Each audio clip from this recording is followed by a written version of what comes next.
everyone. Welcome to the Retro. Anyway, God the Retro Warriors. My name is Just V, aka Barlock of the Leaf Fires. I'm the retro leader of this wonderful group itself, and I'm going to go ahead and let my comrades introduce themselves. Hello, everyone. It is your favorite wild card and shaman queen Kurasi here. Back again with another episode of Retro Warriors, as always, with these lovely people, my fellow underlings in training. I'm going to kick Right. Anyway, second command of Retro Warriors and sarcastic researching bastard Hazard of Chaos. Don't worry, Yeah. guys. We're still trying to find his lab. Don't worry about it. Yep. Who can say I'm a fucking bad scientist? Uh-oh, back to the lab again. God damn it. Oh, God. Hello, I am the quote-unquote retro goddess, Lady Multiverse, but everybody calls me Black Rose. But some people still know her as Lazy, but we'll get to that eventually. Yes. Anyway, so welcome back to another wonderful episode of Retro Warriors. Before I introduce what show we're doing and our little guest here, who's quiet at the moment, but will ever introduce herself in a moment. For those who don't know what we do, if you haven't been watching all the episodes, basically what we like to do is basically from the good old 1900s or earlier, all the way up to the 2010, I would have to say, is when cartoons were great back then. So we decided to bring it back and basically binge watch it, gather notes, talk about it, and review it for you guys, and see if it still holds up for a taste of 2020 or 2021. I say 2020 because we kind of started doing this shit in 2020 in a way. 2019. Well, you get my point. But yeah, Okay. because sometimes most shows after 2010 kind of bombed a lot. So we just basically do that, and we just bring you all the entertainment. So on this special edition of Retro Warriors, today we're reviewing...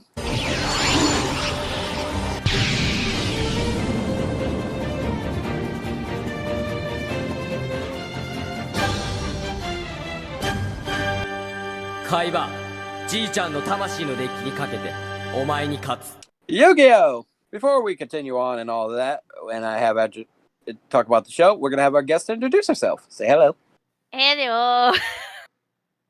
You want to tell who you are? Yes. I am Mizuki Ravendale, also known as by some people here as the Foxy Floof, or just for the heck of it, they like calling me the Tsundere Foxy Floof. Which is true. Yeah. Shut up, Hazard. No. Or in the comments, or as most people know her as the cute Foxy Floof because she likes to be adorbs. No! Don't Or the bringer of death. I am the bringer of death. I will get you. Anyway. So I know what y'all thinking. I know what you guys are thinking. Why review Yu-Gi-Oh? Because I'm pretty sure everyone and their mothers know it. Well, here's the thing. We only reviewed it because, let's be honest, it's one of the good series. And to be honest, probably saw from the special intro crossing made alone and all that. It's basically Yu-Gi-Oh! Has been going on for a good long time, ever since the card games, the manga, and the anime, and all them shit. It's going to one gigantic franchise.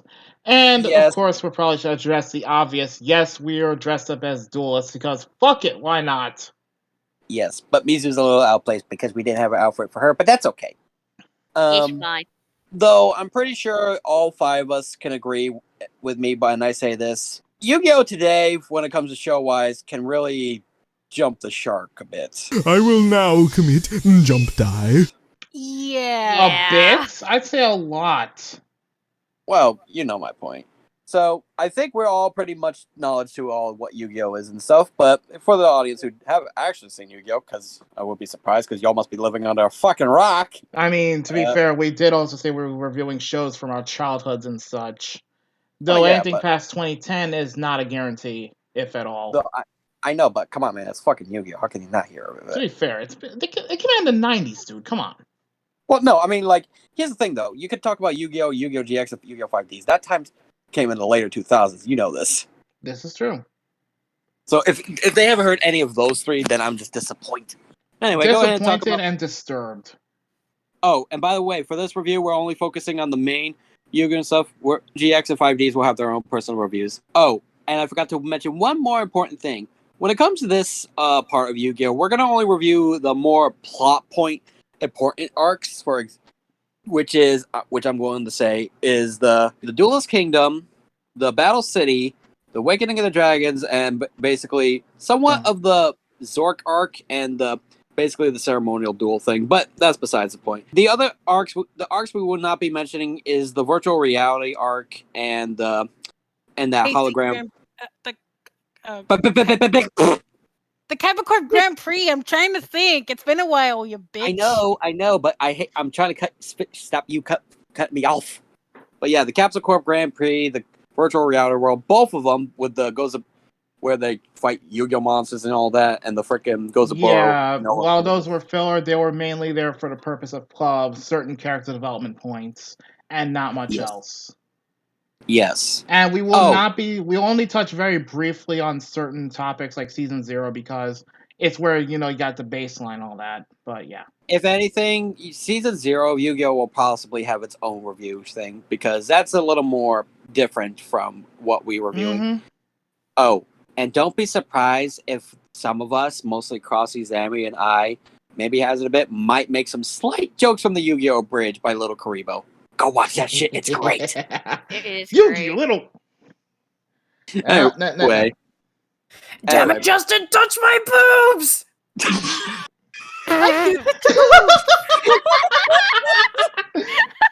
Okay, let's get to the nitty gritty before we die of laughter. As it load up the computer and tell us about Yu-Gi-Oh, would you please? Already on it. So Yu-Gi-Oh is basically centered around this timid, short kid named Yugi Moto, who's basically a big gaming nerd, but he's bullied a lot. And of course, this whole shebang starts off with him solving this ancient Millennium puzzle that his grandfather got on an archaeological dig. Basically, whenever he's been bullied or some such, or something crazy happens, he transforms into this mysterious figure known as Yami Yugi. Puberty hit him like a ton of bricks. Basically, whether it be cards, dice, role-playing board games, etc., he'll take on any challenges from anyone, anywhere. As the series goes on, basically, Yugi grows character-wise, and basically, they'll learn that there's a mysterious presence or spirit within that puzzle. And they'll basically go through many trials as they basically risk their lives to, reach the end of the journey that this series goes through. So I'm going to be honest, if you were just telling people certain characters about what Yami Yugi is without any context, it could be really stuffed. Like an old man inside of a young boy's body without any context whatsoever. That's going to raise some suspicion. So you're a guy inside of a guy. Well, when you put it like that, definitely gay. I'm not gay! Gay! It's not, if you think about it, it's not a massive spoiler. Well, no, but I'm just saying without context, you know what I mean? I gotcha. People will take it the wrong way if you know what I mean. Gotcha. But point is, yeah, we already, I guess we kind of talked about Yu-Gi a bit in the show and stuff, but anything else you want to tell us about good old Yu-Gi or the Pharaoh? Okay, essentially, and this is where it gets a little trippy. Basically put, the way Yu-Gi-Oh started out would surprise the shit out of you, believe it or not. Apparently, the Yu-Gi-Oh initially started out as a horror story. Or at least it was intended to be a horror story type of manga. It was created by the legendary Kazuki Takahashi himself, who basically was the brains behind the first 3 Yu-Gi-Oh series, most notably GX and 5Ds as well. He actually played a major role in story writing it. By the way, I want to... Sorry to cut off, but I do want to include some of us, mostly Zammy, has been reading the mangas, though her memory is a little fuzzy at the moment. But she can confirm that the manga is a lot different compared to how the show is. I mean, there's some notable aspects of it that you can see is equal to the anime. Most of it, from what I remember, is from season 0, which was like when Yugi got like the puzzle from his grandpa and he was putting it together, and all of the shadow games and the murderous shit that Yami did with a whole bunch of people. If anybody remembers that alcohol incident, that was the manga too. Like basically almost everything from season 0 and the second series was pretty much in the manga for the most part, with a few notable exceptions. Yeah. So if anything, if you want to talk about like a time slot where, when Yu-Gi-Oh started, you could probably say this whole events of Yu-Gi-Oh started legitimately after the end of Yu-Gi-Oh season 0 in a way. Basically, if you're focusing strictly on the animated series done by Studio Gallop, yes. Exactly. And also, before I get too far ahead of myself, we'll be focusing mostly on the sub version of this because that's where the source material is basically at. Nothing. It's not that we don't have much against the dub or anything like that. It's mostly because the dub has censored and cut out a lot of things, which we will also be doing essentially written a lot of critical plot points at times. for most of the Yu-Gi-Oh stuff and possibly other anime shows we might review, give or take on the situation. Most of the shows we will be reviewing will be in Japanese sub, not dub, because of what they censor and hidden. But if anything, we will most likely look back at some of the dubs just to compare notes in a way. Yes, but we'll be touching on the whole sub versus dub issue very, very briefly at best. Yes, because we don't want to have an argument or make it a topic about that. That could be its own thing. But for now, the dubs that aren't touched by 4Kids are safe, right? That we can review. That's debatable because most depends on the series, and because of that, because for 4Kids dub, they will censor shit like how most thing is. Hell, you can tell what is censored by the card pictures or certain things. Like everyone's favorite fucking thing in Yu-Gi-Oh, the Millennium Finger Gun. Oh yeah, I can't forget the finger guns. Anyway, getting more to the point, basically put, the title of Yu-Gi-Oh itself, though most people may not realize this unless you listen closely to the first series intro, is literally King of Games. There's no easier way to say it than that. It's kind of plain and simple. Yes. In fact, according to my notes here, when he first planned out this series, Kazuki Takahashi wanted to draw a horror manga. But somewhere along the way, it turned into a manga about games. Though obviously there's some horror elements still in there. Well, given how basically they legitimately went from a children's trading card game to making monsters more holographic and realistic, of course there'll be some horror factors to it. Actually, it was more because Season 0 expanded more heavily on the horror aspect, more than people would think. Well, I don't mean Season 0. I meant for the... I know, I'm just saying, like, it's really obvious in the first few seasons and loosely throughout the rest of the series. You just have to know where to look. That's true.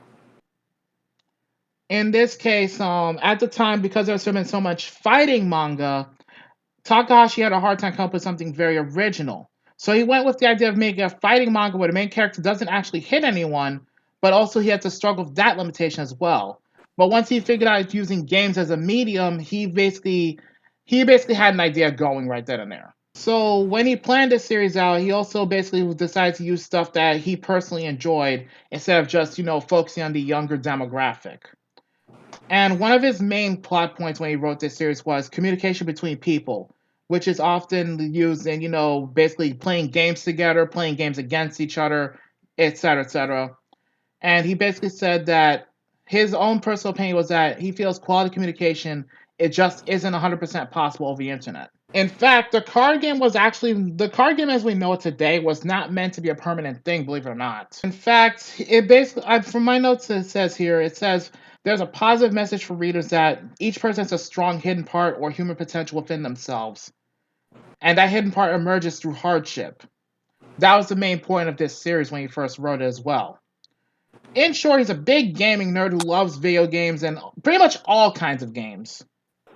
Kind of explains that one episode how when little Yugi's in the puzzle and you see that one where he's got a bunch of, like a video game console in there and shit. Yep. In fact, Yugi's overall character was loosely based on the creator himself. That's kind of funny how basically you could create a character based on yourself and kind of turn it in your own way. And so, of course, there's a little bit of a tidbit to remember between you know how they basically say in the dub it's 5,000 years, like the pharaoh was locked away in the Millennium Puzzle? Yes. In this case, it's not entirely accurate. In both the manga and the subbed anime, it's 3,000 years. It's just that for some reason the dub changed it to 5,000. They didn't explain why. Honestly, 3,000, 5,000, still pretty long time. Mm-hmm. So I don't think it mattered. But any of your thoughts on this?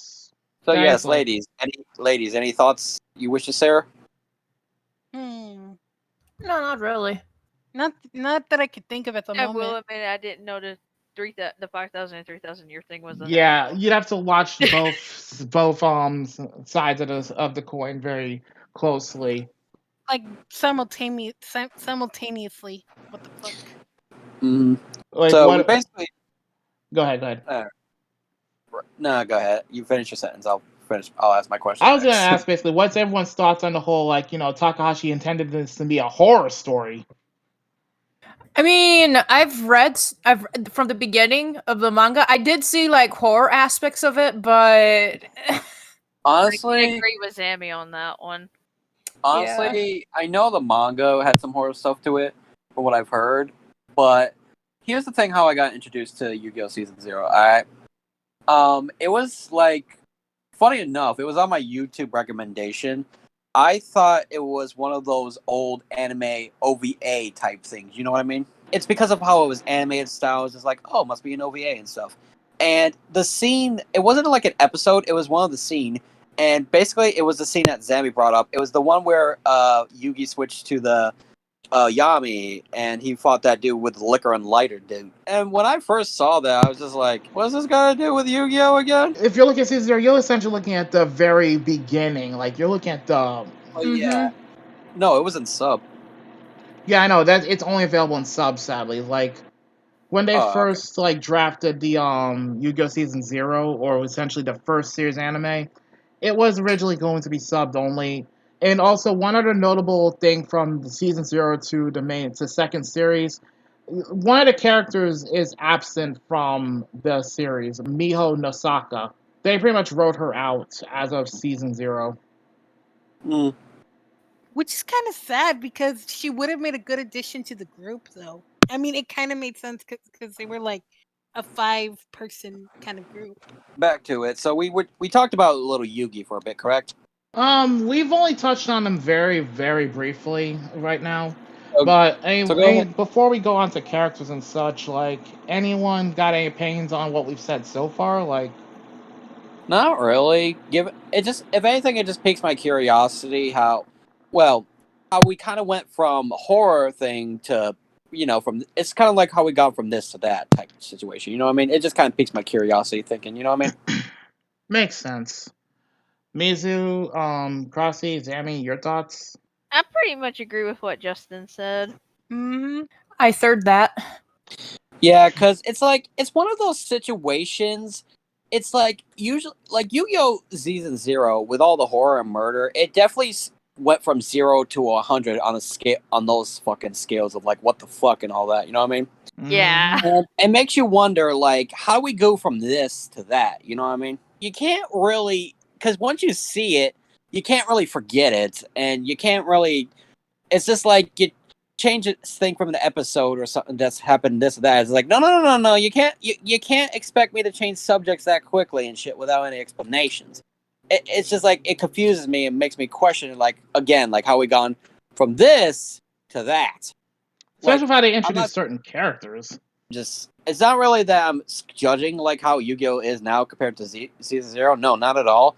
I'm just saying how we went from murder and stuff to possible almost more damage murder like danger in Yu-Gi-Oh with card games and all that. Oh, we But I can't rest forget the death matches. exactly. Or the souls ripped out and all that stuff, but we'll cover that in a minute. Like I said, it's just it makes you wonder how we gone from this to that type of situation, if that makes Yeah, sense. especially with such a life-hearted kid at the center of it. You know, Yeah. I have to ask, given how I'm pretty I always wondered if Yugi has ever gotten therapy from all this stuff. You know, Because It does make you question. wonder. because it's not that I'm not saying about the whole feral thing or the murders or anything. It's just like the legit thing where Yugi's been dramatic experiences through what he's dealt with in season 0, going through that before the feral comes in and kicks ass. You know what I'm saying? I Yeah, hear I that. I Doctor, I think legit I might wondered. have depression. Yeah, like legit. He's probably not all up there in there mentally in the moment. But It yes, just makes might me as well wonder. move on to characters at this point, since Yugi's literally the first one on the list. Basically, Yugi is the reincarnation of Yami Yugi, more modern day. He lives with his grandfather and his mother, though his mother was only seen in season 0. And he's basically has his group of friends: Joey, Tristan, Taya, and Bakura. He's very childlike, extremely shy and forgiving, gifted with all types of games. Is not afraid of losing any games and was taught dual masters by his gramps. Also has defeated pretty much every rival protagonist with help from Yami Yugi. Honestly, also saved several former enemies through dueling, ironically. And has a massive crush on his childhood friend Taya. I'm gagging from the thought of that on the grounds of, well, Taya annoys me, but we'll get to that in a minute. And technically owned 3 Millennium items throughout the entirety of this series. The puzzle, the rod, and the necklace. Rod. Ha. A rod. He pretty much spends almost the Sure, entire simple. series helping Yugi recover his memories. So, thoughts on Yugi? I'll give mine a minute. He's Well, a before- precious baby panda. You want me to be really honest? Go for it. I want to hear this. Hey, go I ahead, would Nope. do Justin. this too. In most situations, little Yugi's kind of a bitch. I'm I not know. gonna lie. Like I'm not trying to insult him or saying he's a bad character. No, it's just like, yeah, his spine is a little needs improvement. He has gained some character growth in a few seasons, is all. But at the beginning, he just, it's hard. Like, he is a precious boy, like Mizu said, but he just easily gets pushed around a bit. You know what I mean? Yes, Well, yes, he does. The only spine that grows is like when he's facing Bakura, like in season 5, because he doesn't have a Tem. He has to do on his fucking own. Not yeah. just then. Not just then, actually. I have to point out 2 other times, to be fair, hun. When he faced off against Pegasus, and when he faced off against, Bandit Keith.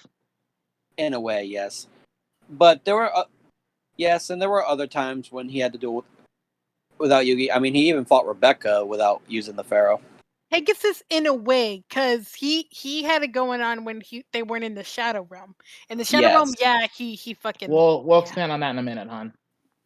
Yeah, Mind Shuffle and all that, and you can't forget about the duel against Rebecca there, Hazard. I wasn't forgetting. I was just saying, like, when it comes to Shadow Realm, we'll have to expand on that in a bit because it's a pretty broad topic. Also, I think we should probably mention this about the whole Millennium item stuff, or should we just save that for a different topic? We might as well at least bring in the puzzle since that was his first Millennium item. Since that is a plot critical point to Yugi. Yeah, and it'll help us lead into the next character. But before we go, you two, Mizu, Zami, and Hazard, you guys got any thoughts on the character you wish to share? Zami, Mizu? I know, Krause, if you want to share your thoughts, you can as well, because I know Mizu says he's a precious panda boy, but I'm just curious if you guys got any other thoughts to share. Meh. I mean, he doesn't bring all that to the table. He's just there so that way a Tem could take over, Like, he's not that interesting in the early seasons, like from season 1 to season 3. I guess. I can see what you're trying to get at. Zami, Yeah, I can see what she's trying to get at too. Zami, what about you? Fuck. I forgot what I was gonna say. I think, like, I heard this from somewhere, but I don't remember where. That Yugi's, not Yugi, but Yami's hair, whenever it stands up, it actually represents, like, the, Egyptian, the Millennium items or something like that. In a way. I guess, in a way, that makes sense. Yeah. But honestly, all I can say is, little Yugi's okay. He just needs some, I guess, personality-wise. Therapy. Yes. Yeah, Poor he boy needs does. some therapy. Yeah, he's been through honestly, I question if any, now that I think about it, throughout all of the adventures, I'm questioning if any of Yugi and his friends get therapy. Kaiba don't need it because he just doesn't give a fuck. Yeah, it's Kai, but he don't give a fuck. He don't give a fuck. Exactly. But back to the point, yeah, I'm just questioning if Yugi and his friends got therapy. Hell, I wonder if his grandfather got therapy. Well, to be fair, his grandfather was not involved in too many of those incidents, so... No, I'm talking about his duel with Kaiba.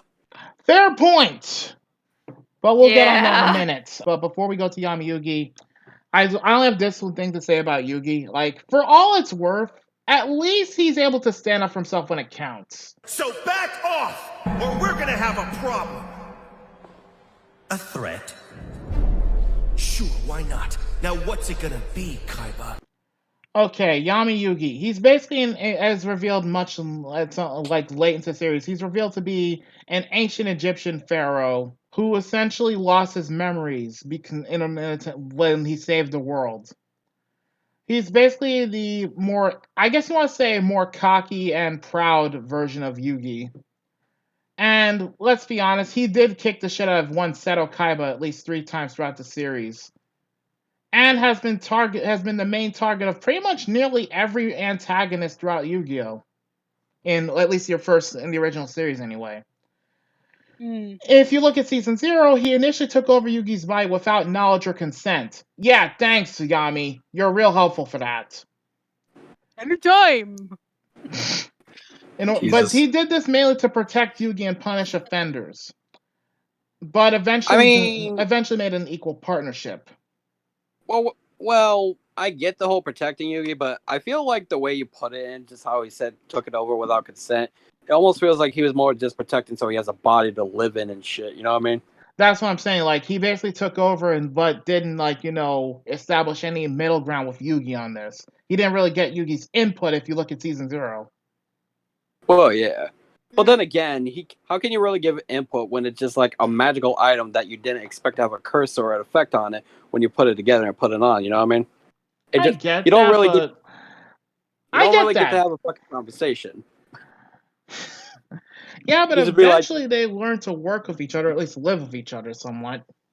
Well, of course, he's living free real estate in his fucking head. My point is though, you can't exactly chat with a ghost. It's like, hi, I'd rather you not possess my body. Too bad, I'm gonna do it anyway. Visit him in a dream, you twat. You could have done that. Yeah. Anyway, my point still stands. Oh, by the way, real fun fact, in the manga, Yami Yugi and Yugi actually have 2 separate rooms in Yugi's brain. You guys know that? Yeah, that was actually shown in the anime, I think, once, thanks to Shoddy. It was when it was Shoddy's. Yeah, it was Shoddy when he entered Yugi's mind to look for the other Millennium Item, which I won't talk about too much because one of them was Yugi's room, which was filled with toys and all the cool shit, and then Yami's room was just a big ass maze. Because it's amazing. He's a mystery man. It's amazing maze.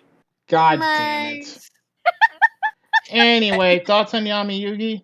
If we're gonna be technical, Yugi's done most of the duels, and honestly, he's kind of cool and stuff, and he's very what's the word I'm looking for? He's got a lot of confidence, experience, and he's able to handle most situations, but I can tell though there are some situations where he does get a little panicky. Yeah, like when Kaiba was, gonna commit suicide. And with that, I will now commit jump die. Long story That's short, the weirdest way to win a duel. Long story short, guys, Kaiba, out of sheer desperation against Yami Yugi, basically threatened to commit suicide if Yugi basically defeated him. You know what the fucked up part was? He was actually gonna do it, but Yugi stopped him. Yeah. Legit, Yugi stopped his Dark Half because Yami Yugi was about to go ahead with the attack anyway. You know, I want to point something out.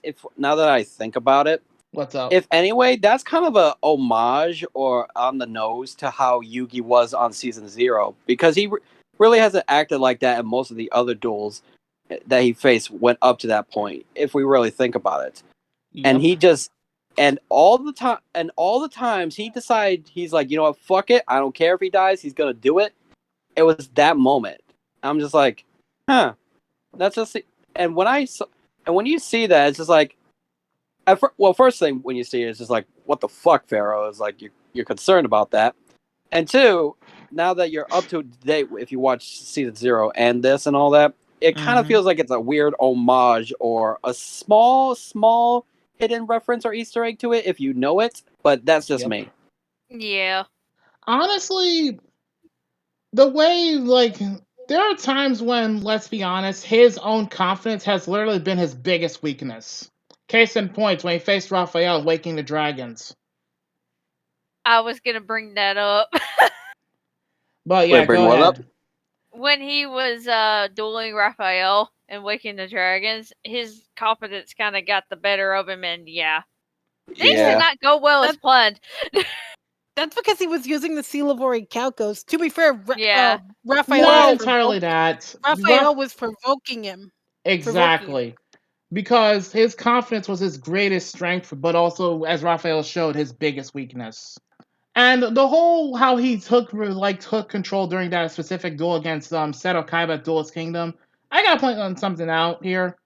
This is the same type of shit he did when he took over Yugi to inflict shadow games upon people. You know, like the alcohol thing. If anything, though, I feel like that Raphael duel, I feel like it almost showed like a desperation to win because he just like wanted to actually win this because he had so little options and stuff. You know what I mean? Yeah, he also takes losing far more harshly than Yugi. Holy shit! We'll always love you! I can't believe you did this to me! God damn it! How could you do this to me? Alright, But so I will say, aside from the gridness, I feel like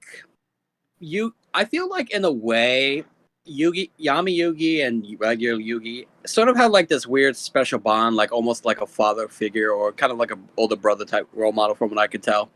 I'd say more of a brother thing. That much is obvious. Yeah, especially that one day of tape. Is it because he's voiced by Dan Green? That's why he gives out the father figure thing. No, it's also that's not what I mean. That's not it's what I also mean. seen the same way in the sub version too. Like I'm talking about how they basically bonded and how they well get along and work together and shit. You know what I mean? Yep. Yeah. That's what I mean. Because, I don't think they ever explained this, and I'm curious about it. As you might know, have some information on this, but did they ever explain what the fuck happened to Yugi's parents? Well, his father apparently, from what I could dig up, apparently walked out on Yugi and his mom, or at least that's supposed the story behind that. But as for his mother is there. Like if you look at season 0, his mom makes at least a few appearances. Oh, I must have. It's true, she does. It must have kind of blanked out of my head. But Daddy left for a pack of Yu-Gi-Oh cards and never came back.